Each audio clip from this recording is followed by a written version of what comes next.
Hello and welcome to So Much for Pathos, the show that simply cannot behave during the church service of Hollywood.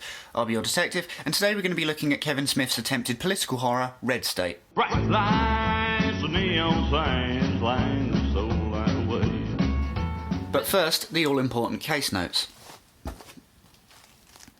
In 2004, Jersey Girl was supposed to be the movie that turned over a new leaf for the career of cult indie director Kevin Smith, famous for his 1994 debut Clerks and subsequent line of films labelled under the Universe. It was going to be a big deal because this would be the first time that Smith would be making a film without the comforting safety of the trappings of his previous movies. No Dante and Randall at the Quick Stop, no Jay and Silent Bob, etc. Seeing as he'd chosen to close the book on the Universe, quite literally, in 2001's Jay and Silent Bob Strike Back. Unfortunately, Jersey Girl wasn't particularly well received, and this resulted in Smith briefly reopening the Universe for 2006's Clerks 2 in a bid to effectively close the book once again in a manner intended to be more in line with the more thoughtful original Clerks. Either way, with or without Jersey Girl doing well, or Clerks 2 being necessary to close off the front half of Kevin Smith's career and the beloved characters that his devoted fans enjoyed, the message was clear that Smith was going to try and figure out a new way to move forward as a filmmaker and try something new. The next few years, however, saw something of a struggle, beginning with 2008's Zack and Miri Make a Porno, which financially flopped at the box office, which Smith blamed on producer Harvey Weinstein not spending enough on the marketing, and 2010's Cop Out, which was the first movie that Kevin Smith didn't also write the screenplay for and had a serious falling out with mainstream critics over negative reviews. Over the next year or so, Smith would pretty much cut all ties with mainstream Hollywood and go fully independent, funding his subsequent films through the money acquired from his blossoming podcasting and merchandising empire Smodcast. In 2011, Kevin Smith made Red State, which was in part inspired by a documentary made by Malcolm Ingram called Small Town Gay Bar, which featured an interview with Westboro Baptist Church pastor Fred Phelps. Based on the initial premise of making a horror movie about a cult-like family of Christians, Kevin Smith aimed on creating something entirely unique within the canon of his previous work, resulting in a screenplay for which funding via private investors of $4 million was secured, with Michael Parks and John Goodman, among others, forming the cast. Its initial reception at the Sundance Film Festival was rather chilly, especially after Smith concocted a publicity stunt in which he put the distribution rights up for auction and then proceeded to buy them for himself, something which he later did by presenting the film as part of his speaking tours and then later releasing the film on DVD, Blu-ray and video on demand. Red State, as of current, sits with largely mixed reception, with some finding Kevin Smith's step into a new direction bold and interesting, and many others suggesting that Red State is a huge misfire. That said, the film was able to get vocal support from filmmaker Quentin Tarantino, who named Red State his 8th favourite movie of that year. So if Quentin Tarantino liked your movie, it simply has to be good, yeah? Well, let's investigate, shall we?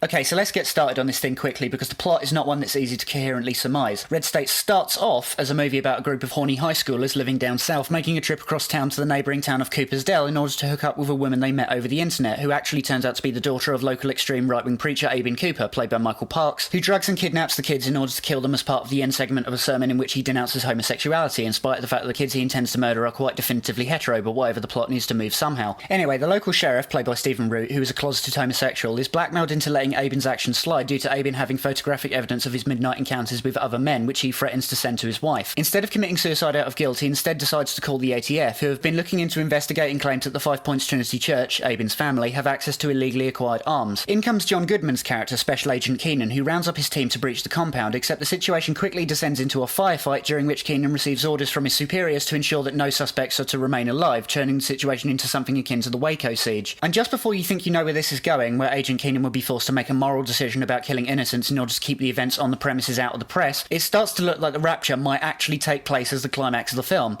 And then it doesn't. It really, really doesn't. Okay, so there's a lot to unpack here from a storytelling perspective, but seeing as I'm not really up on my religious theology and subsequently most of the reference points in the film, I'm going to have to call upon my Bible-loving co-writer for help here. Your condescending snark is duly noted and ignored. Okay, but on a serious note, could you please give a brief primer to all the boys and girls at home on the Westboro Baptist Church, just so everyone is caught up to speed? Okay. For those of you who have the good fortune not to have to know, the Westboro Baptist Church are a fundamentalist cult, largely consisting of a few dozen members of a single family, based in Topeka, Kansas. Their ministry, if you want to call it that, consists almost entirely of a kind of live-action trolling. They picket military funerals and Holocaust memorial events, waving placards like these. Their leader at the time Red State was released, and until his death in 2014, was Fred Phelps, patriarch of the clan. He was convinced that God hated everyone that he hated, which, by the end, was practically everyone, but in particular gay people. The overarching theme of most of Freddie Boy's various feverish rants was that every bad thing that happened, from the toast being burnt to typhoons and earthquakes, was the result of the existence of homosexuality. That nothing made God angrier than gay people, and by tolerating the freedom or even open existence of gay people, the American government and the world at large were conspiring with Satan to drown the world in darkness. Which is, of course, why the condemnation of homosexuality is right up there in the Ten Commandments. Nah, you're thinking of adultery, which actually damages people's lives in some way. Male homosexuality isn't really a priority. It gets a brief mention in chapter 18 of Leviticus, in a long list of sexual don'ts, with a follow-up in chapter 20, which basically repeats the same list. Oh, and obviously yada yada interpretation, yada yada. Wait, so that's gay men, but what about lesbians? They're not mentioned in the Old Testament at all, which is really weird, because that same chapter takes the time to spell out 9 different kinds of incest. Also, men and women committing bestiality are mentioned separately, so it's not like women are even forgotten. Well, it's a good thing there's no adultery, bestiality, or incest in Kansas now, is there? You want us to get trolled, don't you? But I digress. The Westboro Baptist Church also consider the entire billion-strong Roman Catholic Church to be a paedophile conspiracy. A gay paedophile conspiracy, obviously. They make detailed and disturbingly imaginative accusations on that count. I do wonder what Freud would make of all of this. I'm just going to assume that they're rather controversial from even within the Christian community. I mean, I shouldn't have to do the whole hashtag not all Christians shit, right? Yes, these people are feral.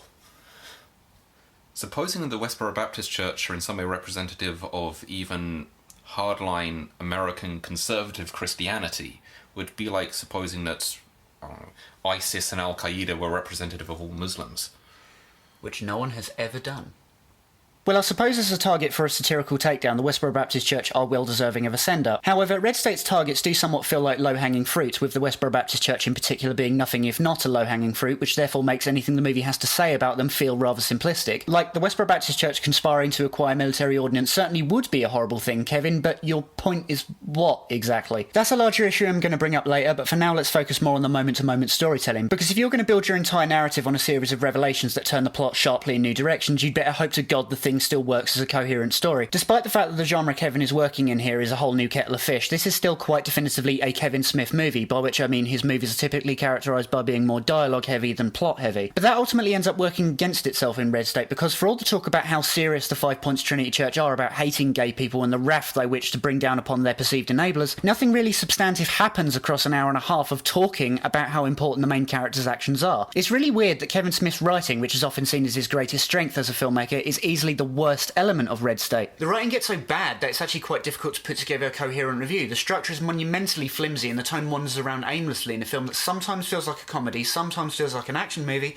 but is never actually frightening like the horror movie it supposedly is. Other gaping plot problems include, as Matt mentioned briefly, how the 5 Pointers obsess over and murder gay people, yet the protagonists are at first 3 hetero stoner dweebs out of a Judd Apatow film. Then, for a few brief moments, it seems like it might be the closet gay sheriff who shifts into the protagonist role. Perhaps, maybe, having him buck up the courage to save the kids, which would have been an interesting move. But instead, he's then relegated to a side character in favour of hetero John Goodman, at which point his role changes to merely that of comic relief in moments when the film really doesn't need it. There's a bit where the sheriff is spoken to by Aben Cooper over the phone after Aben kills his partner during an inspection of his farm, and Aben blackmails the sheriff into keeping his mouth shut about what went down, with the threat of sending his wife photographic evidence of his midnight affairs with guys, which the sheriff is clearly bent out of shape about, only for him to just call in the ATF anyway, leaving no direct consequences to his character and potentially interesting plot development going nowhere, not unlike the sheriff's entire character arc. Another major issue is that whilst Kevin Smith is trying out a new style, he even once said that he aims to start making the kind of movies similar to his contemporaries Quentin Tarantino or the Coen brothers, he doesn't quite have a grasp on certain concepts that benefit this type of movie, such as pacing, of which this movie suffers immensely due to the lack thereof, and suspense. To talk briefly about suspense as an example of what I'm referring to, let's have a look at that sermon, seeing as it's the set-piece moment of the movie that got plastered all over the trailers. It's a really well-written monologue full of all kinds of hate and bile, and Michael Park sells it hard, but there's no tension and nothing really feels at stake. To define suspense, Alfred Hitchcock described a hypothetical scenario in which 2 people were sitting at a dinner table having a brief conversation before a bomb goes off and kills everyone in the scene, a moment which would create a shock for the audience worth roughly 20 seconds. However, and this is a key point of distinction, if the audience were told that a bomb had been placed under the table and that it could go off at any moment, then suspense would be created and the audience proceeds to sit and play a tense waiting game whilst watching out for the moment when the inevitable happens. In other words, suspense is created when the audience is given information that the characters in the story aren't privy to. And that's a problem here because everyone knows what's going to happen here before it happens, including the characters. The moment Carl Gardner's character wakes up in an animal cage after being drugged in a trailer by Melissa Leo, he knows exactly what's going to happen if he doesn't escape, and so do we. And thus, Aben Cooper's 15-minute sermon just feels like a massive delay from what we absolutely know is going to happen. It's nicely written and builds character for our principal antagonist, but it just feels like wasted breath. Credit where credit's due. The sermon itself and his reasoning for killing gay people using mangled bits of scripture as justification is completely spot on for what this type of person is actually like, including paranoid fantasies like thinking gay people go around recruiting people. But Sam, have you not heard the good news of our Lord and Saviour, Elton John?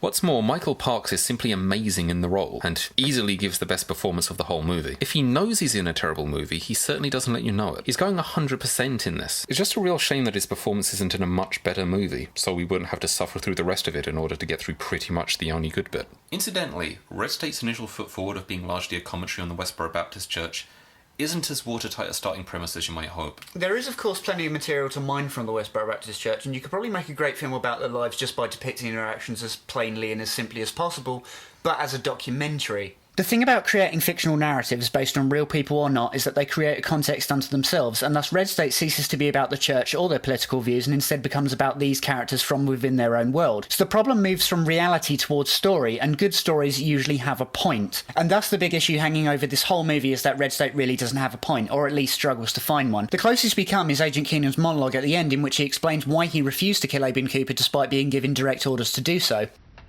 People just do the strangest things when they believe they're entitled. But they do even stranger things when they just plain believe. See, the whole movie is built around juxtaposing the ATF team with the Five Points Trinity Church, in that both are equally lacking in morals. The Five Points Trinity Church kill gay people because they feel justified in doing so, and the ATF are tasked in killing everyone inside the compound in order to neutralise the situation and keep the whole incident out of the press. So Agent Keenan's monologue is meant as the thematic footpoint at the end of the film in order to juxtapose both sides. The idea at play here is one of doubt. Both sides are given motives that don't come into question, with Aben killing gay people because his beliefs about homosexuality, in his mind, entitle him to do so, and the ATF are sent in to leave no witnesses and kill everyone inside because they perceive the Five Pointers as a domestic terrorist cell on the count of the weapons they now have, and feel entitled to kill them. And that's why Agent Keenan refuses to kill Aben Cooper at the end, because he decides to doubt what he's been instructed to do and instead acts of his own volition. But here's the problem. The equivalency the film makes between the two sides is a false one, seeing as we spend way more time hearing about how evil the Five Pointers are before the ATF show up, that the only thing one can actually do when they inevitably catch bullets in the head is stand up and cheer, which I'm pretty sure isn't what Kevin Smith was going for. I think. This is more a symptom of the film's bizarre tone problems, but it's at its worst towards the beginning of the third act, when the ATF are storming the compound with the intent to leave no survivors, even with the knowledge that there are innocents and children in the house, and we're suddenly meant to feel for the crazy culty murder church people because they're about to get killed, even though we've literally spent almost the entire last hour and a bit talking about how bad they are. No, for real, seeing as most of the movie is tell instead of show, until this point Red State has literally stopped the plot several times in order to speechify, read exposit, about Aben Cooper and his brood of redneck psychopaths and how terrible it would be if they had guns, which by now we know they have. I understand the need to create surprises, and there's potentially the idea of rounding off the Five Pointers three-dimensionally by showing that much like the people they've murdered, they are also very vulnerable and at risk of dying too. A focus on the small children in the compound might have helped, seeing as their innocence caught up in a war not of their choosing. But sadly that's not happening, because as per the plot, the movie won't allow them to be anything other than the one-dimensional sub-Texas Chainsaw Murder family cult that the script needs them to be. So any actual development feels totally alien when you consider how much the odds are stacked against them being fully formed complex characters. So what I'm getting at here is that the only thing that Red State has in terms of a point or central idea doesn't even work in and of itself.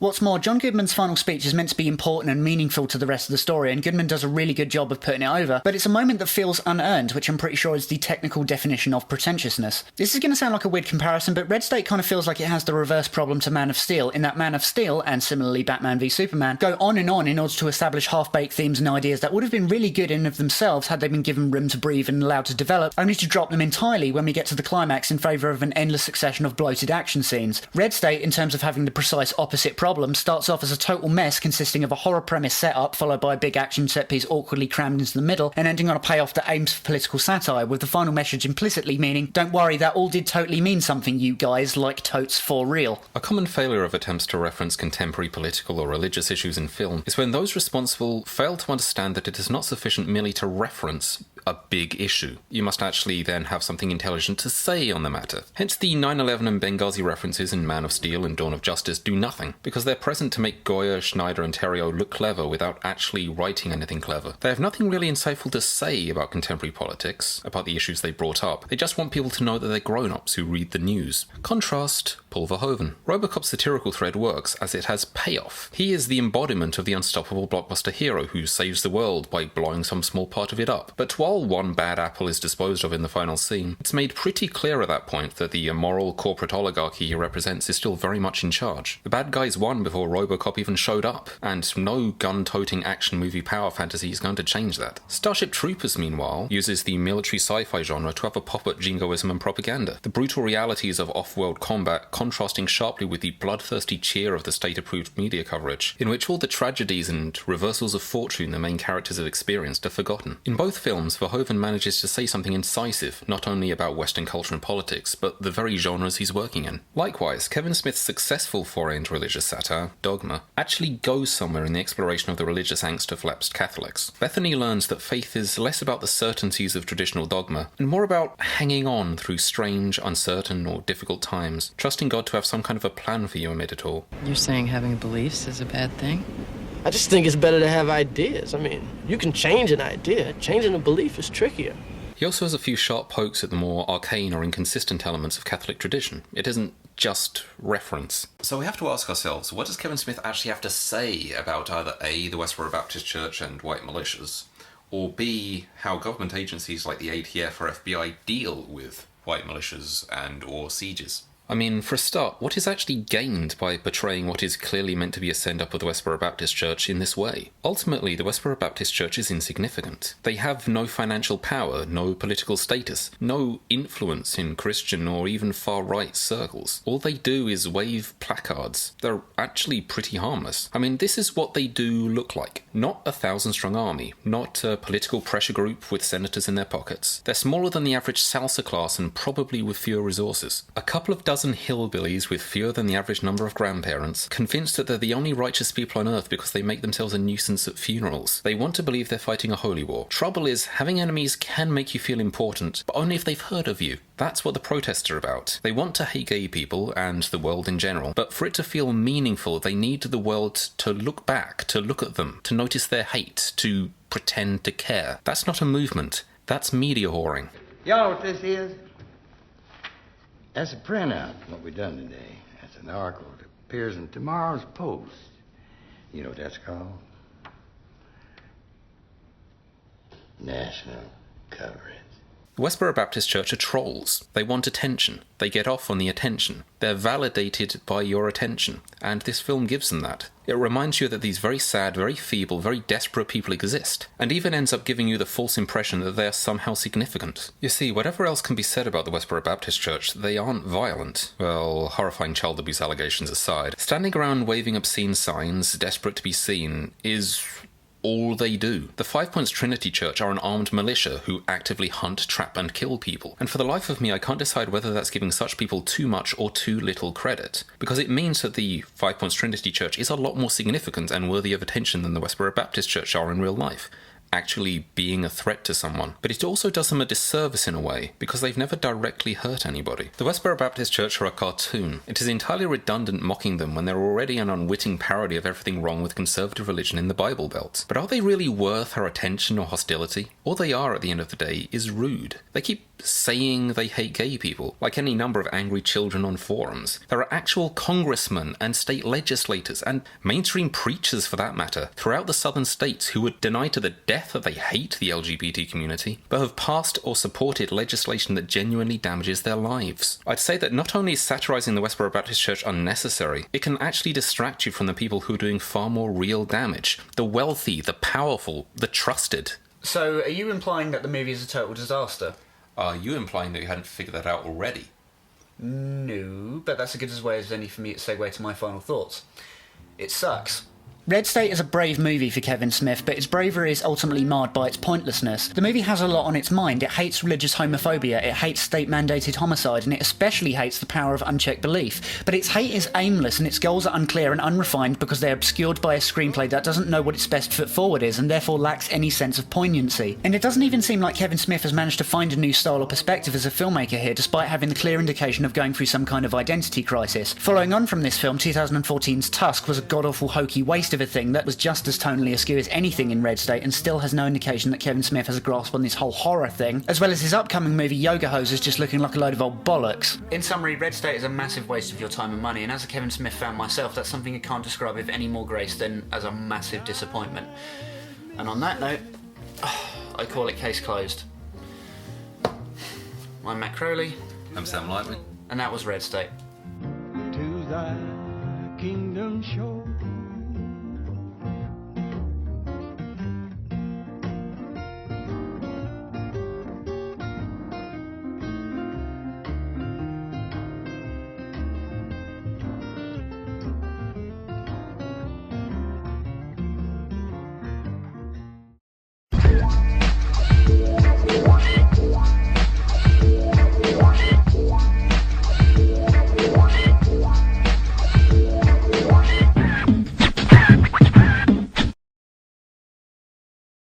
So in a way, you need to do that voice that I like, where you talk sternly like a teacher. It's like, now, kids. Children, stop eating the chalk. I don't care if it's high in calcium. You're not supposed to eat it. Also, that's chalk. This is gypsum. Okay, yes, that is also high in calcium, but it is also plaster of Paris.